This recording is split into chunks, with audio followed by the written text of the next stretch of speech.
皆さんこんにちは。MMU チャンネルです。本日の動画では、私が14日間の隔離生活を過ごした中で、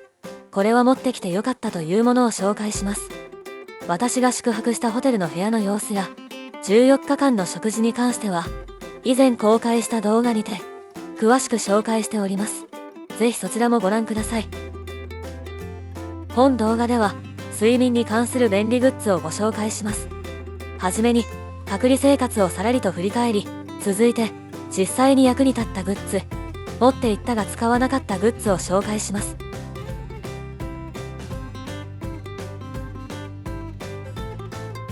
私の隔離生活は、グランドミレニアムクアラルンプールのホテル客室から14日間、一歩も部屋の外に出られないというものでした。1日3食のお弁当は支給されますし、部屋の中では自由に過ごして良いので、全く自由がないというわけではありません。しかしながら、窓の開かない部屋で、寝ても起きても、一つの部屋にずっといるという生活は、ストレスが溜まるという風に聞いておりました。そこで私は考えました。熟睡できる環境を整えて、朝すっきり起きることができれば、少しでもストレスを減らすことができるのではないかと。そして、隔離生活を経て、実際に使ってみて本当に役に立ったと思ったグッズを、3つご紹介します。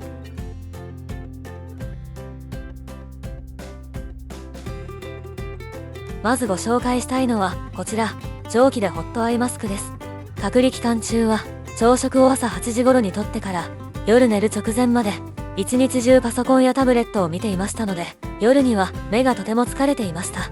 そこで寝る前に、こちらのアイマスクを使うと、目の周りがじんわり、リラックスできて、とても癒されました。これは使い捨て方式なので、使った分だけ、荷物を減らすことができます。袋から開封するだけで、一人でにあったかくなるので、電子レンジなどの加熱をする設備も必要ありません。私は香りも楽しみたかったので、ラベンダーの香りがするものを選びました。このアイマスクのおかげで、スムーズに睡眠に入れたような気がしています。続いてご紹介するのは、こちら、のどヌール濡れマスクです。私は、このマスクをつけて寝ていました。皆さんは、ホテルに宿泊して、朝起きた時に、喉がイガイガする、喉が痛い、といった経験はありませんか？朝起きて、一番に感じるのが、喉が痛いというのは、ちょっと残念ですよね。そこで、こちらを使って寝ることで、喉のイガイガを少しでも軽減するようにしていました。使い方は、とても簡単です。銀色のパッケージに入った濡れフィルターを、マスクの内側のポケットに入れて、マスクをつけるだけです。加湿の効果は約10時間続くようですので、睡眠時間の間つけているには十分です。寝相によっては、朝起きると、マスクが外れていることもあります。それでも、マスクをつけないで寝た時と比べて、喉のイガイガは軽減されるので、喉が気になる方にはおすすめです。次にご紹介するのは、ファブリーズです。バスタオルは、7日目に2枚追加で支給されましたが、枕カバーとシーツは追加支給がありませんでした。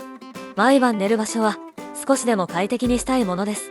そこで私は、毎朝起きてから、布団とシーツカバーにファブリーズをかけていました。フ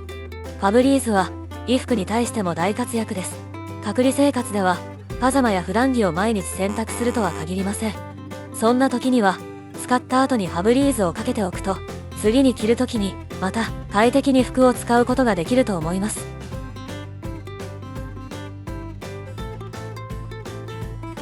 最後に、睡眠に関して、日本から持っていったものの、実際には使わなかったものをご紹介します。まず一つ目は耳栓です。ホテルの部屋の壁の厚さによっては、他の客室からする音や、外の道路を通る車の音なので、目が覚めることがあります。今回の隔離生活では、隣の部屋からの騒音などに悩まされることは一切ありませんでした。ただし、ドアの外でホテルのスタッフがお弁当を配る音や、隔離生活を終えたお客がチェックアウトする時の移動の音、または、これから隔離生活をするために、ホテルにチェックインする時の移動の音はドアの外から聞こえてきます。ですが、深夜や早朝に睡眠を妨げるような大きな音は特になかったと記憶しています。耳栓がなくとも十分に睡眠を取れると思います。もう一つ使わなかったものはアイマスクです。こちらは先ほど紹介したホットアイマスクではなくて、寝ている間に光を感じないためのアイマスクになります。グランドミレニアムの客室の場合、カーテンが分厚くて太陽をしっかりと遮光できましたので、太陽が昇っても部屋の中が極端に明るくなるということはありませんでした。そのため、光を遮るアイマスクの出番は全くありませんでした。本日の動画はいかがでしたでしょうか。私の経験が少しでも皆さんのお役に立てれば嬉しいです。よろしければ動画のいいねボタン、チャンネル登録もよろしくお願いいたします。それでは次回の動画でお会いしましょう。